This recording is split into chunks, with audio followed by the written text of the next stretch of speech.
শুভ সকাল বন্ধুরা, চলে এলাম। আশা করি আপনারা সকলেই ভালো আছেন, সুস্থ আছেন। আপনাদের ভালোবাসা আশীর্বাদে ঠিকঠাকই আছি।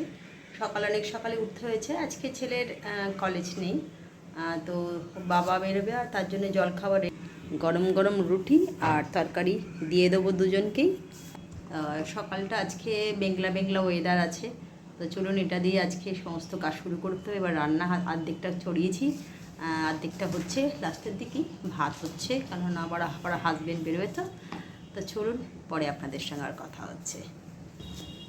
চলে এলাম বন্ধুরা দুপুরের লাঞ্চ নিয়ে। আর দুপুরের লাঞ্চে সেটা হচ্ছে ভাত করেছি, এখানে ডিম সেদ্ধ, ডাল করেছি মুগের ডাল, পুঁই শাক চচ্চড়ি আর মাছ ঝাল। এটা দিয়েই দুপুরের লাঞ্চটা হাজব্যান্ডকে দিয়ে দেবো। টিফিনও গোছ করে ফেলেছি, দিয়ে দিই। তো চলুন, শুভেচ্ছা ভালোবাসা রইল।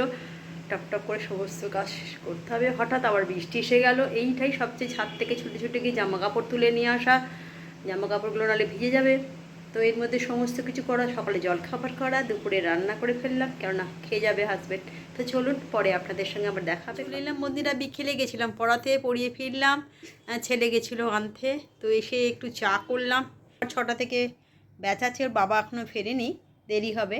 আমার আর ছেলের জন্য 2 কাপ চা নিয়ে চলে, তো এর পরের ব্যাচ চলে আসছে একটু পরেই।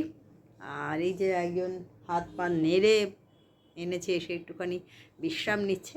তো আমি পড়িয়ে এলাম একটা, আর এখনও আছে বাড়িতে, এবার ব্যাচটা এসে গেছে। আওয়াজ করো না।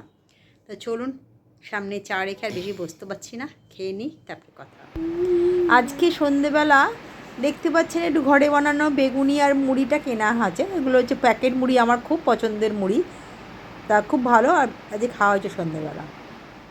আজকে সন্ধেবেলায় একটু মনে হচ্ছে গরমটা একটু বেশি পড়েছে, জানি না কেন, আমার বেশ ভালো গরম লাগছে।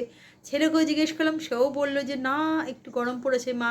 তো জানি না, সকালবেলা ওদেরটা যদি একটু মোটামুটি ছিল, তো সন্ধেবেলা থেকে ভালো গরম লাগছে। আর বেশি গরম না, একদম ভালো লাগে না। তো ভাবছি কালকে যদি বৃষ্টি না হয় একটা জায়গায় যাব, আমার একটা খুব পছন্দের জায়গা, সেখানে আপনাদের চেষ্টা করব সেই জায়গাটা দেখাতে, যদি বৃষ্টি না হয়। বৃষ্টি হলে তাহলে আর যাওয়া যাবে না। তো দেখি, এই জায়গাটা খুবই সুন্দর, আমার তো খুব পছন্দের একটা জায়গা। এর আগেও আমি বেশ কয়েকবার গেছি, জানি না সেখানে গেলে আমার খুব ভালো লাগে। তো চেষ্টা করব কালকে যাবার, ইচ্ছা আছে। যদি শরীর পারমিট করে বা ওয়েদার পারমিট করে তাহলেই তো যাবো, কেননা ওয়েদার যদি খারাপ হয়ে যায় তাহলে আর যাওয়া যাবে না। ইচ্ছা আছে, দেখা যাক। তো চলুন, আপনাদের সঙ্গে আবার ডিনারে দেখা হচ্ছে, তখন আবার কথা। চলে এলাম রাতের ডিনারে। প্রচণ্ড গরমটাও আছে, বৃষ্টি হচ্ছে, গরম সব কিছুই রয়েছে। আর আজকে ছেলে বাড়িতেই ছিল, আমরা দুজনে একসাথে ছিলাম। খুব আজকে দিনটা একটু ভালো করে মজা করেছি, মানে একসাথে গল্প করা, একটা মুভিও দেখলাম দুজনে। তো ভালো লাগলো, বেশ সময়টা কেটে গেল। হাজব্যান্ড এলো, তারপরে আবার একটু চাটা খেলাম। প্রথমে আমরা দুজন চা খেয়েছিলাম, পরে আবার একবার চা করলাম। তো আজকে রাতের ডিনার এই করতে করতে আর সেরকম করতে আজকেও চাউমিন করে ফেলেছি। চটজলদি হয়ে গেছে, এখানে আলুর দাম তো ছিলই, আর এখানে সস আর পেঁয়াজ কেটে রেখেছি। এটাই রাত্রে ডিনার হবে। চলুন, কারা কারা মনে করছেন ডিনারে আপনাদের প্রত্যেকে ইনভাইট রইলো, আসতেই পারেন। মিলে ঝুলে করি কাজ, না হারিয়েতে না এরা, এ কথাটা যেমন সত্যি। সবাই মিলে ভাগ করে খেলে সেটার একটা আলাদা আনন্দ আছে। তো আজকে পর্যন্ত এইটুকুনি। কালকে আবার নতুন একটা ব্লগ নিয়ে সকালে হাজির হয়ে যাব। আজকের মতন গুড নাইট, টাটা, শুভরাত্রি।